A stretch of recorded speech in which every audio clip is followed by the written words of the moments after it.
اور میں آپ کو بتاؤں at the end of the day اللہ تعالیٰ سب کو برابر کر دیتا ہے. آپ دیکھیں گے کئی لوگ ہیں جن کی زندگی کے اوائل انتہائی دکھ میں گزرے ہیں لیکن پھر پوری زندگی اللہ تعالیٰ نے ان کو سکھی رکھا ہے.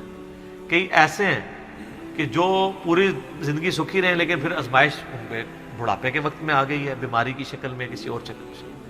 اور بعض ایسے ہیں کہ جن کو پوری زندگی غم سے عبارت ہوتی ہے، ایسے لوگ بھی ہیں. لیکن جب آخرت میں آپ ان کو دیکھیں گے نا موجیں مارتا ہوا، تو مسلم شریف میں حدیث ہے، عبداللہ بن عمر کہتے ہیں نبی علیہ السلام سے میں نے خود سنا تھا کہ میرے غریب صحابہ میرے امیر صحابہ سے 40 سال پہلے چلے جائیں گے. ظاہر ہے قیامت کا دن 50,000 سال کا دن ہے، اس میں 40 سال تو کچھ بھی نہیں ہے. وہ 40 سال پہلے جنت میں چلے جائیں گے. لیکن 40 سال آپ دیکھ لیں کتنے زیادہ ہوتے ہیں صرف غریب ہونے. اس لیے عبداللہ بن عمر غریب صحابہ کے ساتھ بیٹھا کرتے تھے کہ یار چلو چنگے دے لڑ لگ جائیے. نانگے پیر نہیں، غریب صحابی، درویش لوگ. تو مال فتنہ ہے. اس حوالے سے بخاری مسلم میں حدیث ہے، نبی علیہ السلام نے فرمایا کہ ابن آدم کہتا ہے میرا مال میرا مال میرا مال. حالانکہ تیرا مال تو وہ ہے جو تو نے کھا لیا یا پہن کر بوسیدہ کر لیا یا اللہ کی راہ میں خرچ کر کے آخرت کے لیے ذخیرہ کر لیا. باقی تو تیرے ورثاء کا مال ہے. بخاری مسلم میں حدیث ہے انسان کے 3 دوست ہیں. ایک وہ ہے کہ جو ساتھ جاتا ہے قبر کے اندر، 2 باہر ہی رہ جاتے ہیں. اس کے اعمال قبر میں ساتھ جاتے ہیں، اس کے رشتہ دار اور مال باہر ہی رہ جاتے ہیں. بخاری مسلم دونوں میں حدیث ہے، نبی علیہ السلام نے فرمایا ابن آدم کے پاس اگر سونے کی 2 وادیاں ہوں تو وہ تمنا کرے گا تیسری بھی آ جائے، اس کا پیٹ صرف قبر کی مٹی بھرے گی. بخاری مسلم دونوں میں حدیث ہے. یہ نہ سمجھیے گا یہ بزرگوں والا ہے، یہ واقعی بخاری مسلم دونوں میں حدیثیں ہوتی ہیں جو میں بیان کر رہا ہوتا ہوں، پوری ذمہ داری سے کر رہا ہوتا ہوں کہ اے اللہ محمد اور آل محمد کو بس اتنا ہی رزق دینا کہ ان کی روح اور جسم کا رشتہ برقرار رہے. بخاری اور مسلم دونوں میں حدیث ہے. اما عائشہ کہتی ہیں کہ نبی علیہ السلام کی وفات تک ہماری حالت تھی، بعض اوقات 1 مہینہ، بعض اوقات 2، بعض اوقات 3 مہینے تک ہمارے گھر میں چولہا نہیں جلتا تھا. 2 کالی چیزوں پہ، کھجور اور پانی پہ گزارا ہوتا تھا. وہ بھی کوئی ٹنو ٹن نہیں، 2 کھجوریں صبح 2 شام اور 1 میٹھا پانی کا پیالہ صبح اور 1 شام. حالانکہ خیبر کے بعد وسعت مل گئی تھی. نبی علیہ السلام نے فقط اڈاپٹ کیا ہوتا. بخاری مسلم دونوں میں حدیث ہے جب نبی علیہ السلام نے ایلا کیا تھا 1 مہینے کے لیے اپنی بیویوں سے ناراض ہو کے چھت پہ شفٹ ہو گئے تھے، جو حضرت عمر ان کو ملنے گئے تھے. آپ کے جسم مبارک پہ چٹائی کے نشان تھے. تو حضرت عمر رو پڑے، یا رسول اللہ کیسر و کسریٰ تو دنیا کے مزے لوٹ رہے ہیں اور آپ اللہ کے رسول ہو کے یہ حالت آپ کی. آپ فرمایا کہ اے عمر کیا تم اس بات پہ راضی نہیں ہو کہ کیسر و کسریٰ دنیا کے مزے لوٹیں اور ہم آخرت کی سعادت؟ اے عمر کیا دنیا کی حقیقت ابھی بھی تجھ پہ نہیں کھلی؟ سر نبی علیہ السلام سے اتنے سخت جملے جس عمر نے سنے ہوئے تھے نا، وہی عمر اس قابل تھا کہ اس کے دور میں رومن اور پرشین امپائر گرتی اور 1 ٹکا آرام کا کسی کو نہ کھانے دیتا، ٹنڈ کے رکھا ہوا تھا. حضرت عمر کے بعد کیا ہوا ہے؟ مینجمنٹ کمزور ہو گئی ہے، وظیفوں پہ لوگ لگ گئے، تھیندے ٹھیک ہے. اسی لیے کہا جاتا ہے ابو بکر اور عمر کی خلافتیں محفوظہ ہیں اور عثمان و علی کی خلافتیں مفتونہ ہیں. اس لیے نہیں کہ وہ خلفاء برے تھے، اس لیے کہ اس میں فتنے کا دور تھا، وہ اسپیشل پروٹیکشن تھا. بخاری مسلم میں حدیث ہے میری امت اور فتنوں کے درمیان دروازہ عمر ہے، جب یہ دروازہ توڑ دیا جائے گا فتنے شروع ہو جائیں گے. وہ فتنے کیا شروع ہوئے؟ دنیا کی محبت. جو بخاری میں حدیث نہیں ہے، وہ جو نبی علیہ السلام جب ہجرت کر رہے تھے تو حضرت ابوبکر رضی اللہ تعالیٰ عنہ آپ کے ساتھ تھے. تو ایک شخص جو کافروں کی طرف سے 100 اونٹ انعام رکھا گیا تھا تو وہ پیچھا کرتے. ابن جوشم، کیا نام تھا اس کا؟ سوراقہ ابن مالک ابن جوشم. وہ پیچھے آیا، اس کا گھوڑا دھس گیا. 2-3 بار ہوا، اس کو یقین ہو گیا. اس نے کہا میں آپ کی کوئی مدد کر سکتا ہوں تو بتائیں. تو حضرت بکر نے کہا کہ بس ادھر کی طرف نہ کسی کو آنے دینا ہمارا پیچھا کرنے کے لیے. تو پھر وہ جب جانے لگا تو پیچھے سے آواز دی اور کہا کہ رسول اللہ صلی اللہ علیہ وسلم کہہ رہے ہیں کہ میں سوراقہ کے ہاتھوں میں کسریٰ کے کنگن دیکھ رہا ہوں. تو وہ بڑا مسکرایا اور کہنے لگا کسریٰ دنیا کی سپر پاور اور اس کا جو بادشاہ جو لباس پہنتا ہے اتنا مہنگا، وہ میرے اوپر دیکھ رہے ہیں. اور دل میں شاید اس نے یہ بھی سوچا ہو کہ اپنی حالت یہ ہے کہ جان بچا کے 2 بندے چوری چھپے مدینہ جا رہے ہیں اور ہمیں یہ بشارت سنا رہے ہیں۔ تو نبی علیہ السلام کو یہ پتہ بھی تھا کہ امت کے لیے خزانے کھلیں گے، تب بھی آپ نے فقر اختیار کیا تاکہ امت پیچھے سے مال پانی نے شروع کر دے، کیونکہ ترمذی کی حدیث ہے ہر امت کا کوئی نہ کوئی فتنہ ہے، میری امت کا فتنہ مال ہے، سیدھی سی بات ہے۔ اور پھر حضرت عمر کے دور میں پھر کسرا کا جب لباس آیا تو وہ کہا سراقہ کدھر ہے، پہنایا اور کہا چل کے بتاؤ، جب چلے تو پھر کہا لا دے اس نے کہا میں مالک، ان کا نہیں، نبی علیہ السلام نے صرف اس کا کہا تھا یہ مسلمانوں کا مال ہے، بیت المال میں جمع ہوگا، تو ملکیت نہیں اس کی حاصل کر سکتا، یہ ایونلی ڈسٹریبیوٹ ہوگا۔ تو سر، اور اس کے بعد پھر حضرت عمر رو پڑے، یہ سارا انہوں نے فلمایا عمر سیریز کے اندر۔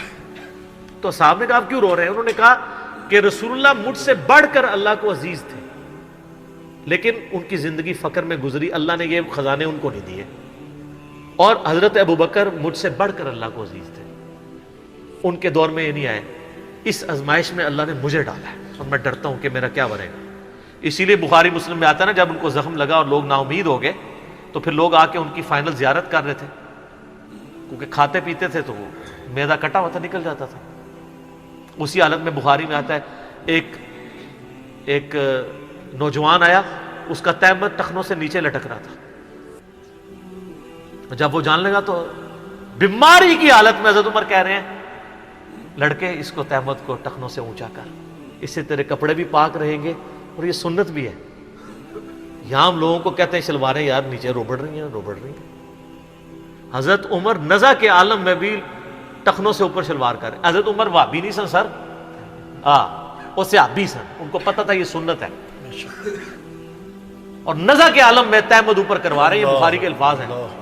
اور وہاں پہ آ کے صحابہ کرام کہہ رہے ہیں کہ اللہ تعالیٰ عمر پر رحم فرمائے، اے امیر المومنین، آپ کی وجہ سے اللہ نے مسلمانوں کو اتنی فتوحات دیں، رومن امپائر گری، قادسیہ، یرموک، مسلمانوں کو فتوحات ملی، امید ہے اللہ تعالیٰ آپ کے لیے بہت اجر رکھے گا۔ انہوں نے کہا کہ مجھے اللہ تعالیٰ میری ان خدمات کے عوض اگر برابر بھی چھوڑ دے کہ میرے گناہ اور نیکیاں برابر ہو جائیں تو واللہ میں کامیاب ہو گیا، میں اللہ سے اتنا ڈرتا ہوں۔ یہ انہوں نے کوئی ایکٹنگ نہیں کی، نہ یہ میں کہوں گا کہ ان کی عاجزی تھی، یہ ریالٹی تھی۔ جس کو خدا کا تعارف ہے وہ واقعی جانتا ہے کہ اللہ بڑا ڈاڈا ہے۔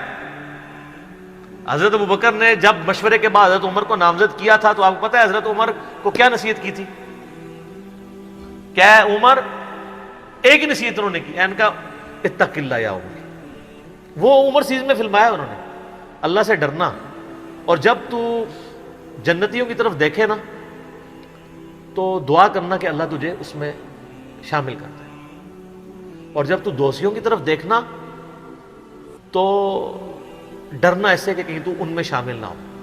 انہوں نے نہیں کہا میں اشرا مبشرا ہوں، میں جس راستے پہ چلوں شیطان بھاگ جاتا ہے، یہ آپ مجھے کیا باتیں بتا رہے ہیں؟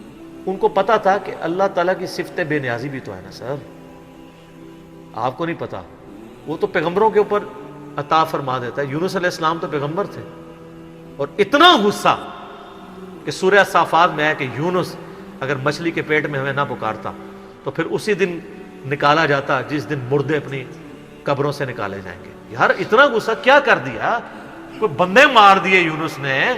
آپ یوٹیوب میں کلپ دیکھیں یونس علیہ السلام کا واقعہ تو آپ کو پتہ چلے گا۔ سر اللہ اپنے معاملات میں بہت سخت ہے، اللہ وہ نہیں ہے جس کا تعارف آپ کو کروایا گیا۔ پچھلے دنوں بھی وہ ہمیں ایک لیٹر کہیں کسی نے بھیجا تو پھر ہم نے ان کو بھیجا کہ آپ میرا کلپ دیکھیں، اللہ کی رحمت سے دھوکہ، اور انجینئر محمد علی مرزا صاحب لکھے۔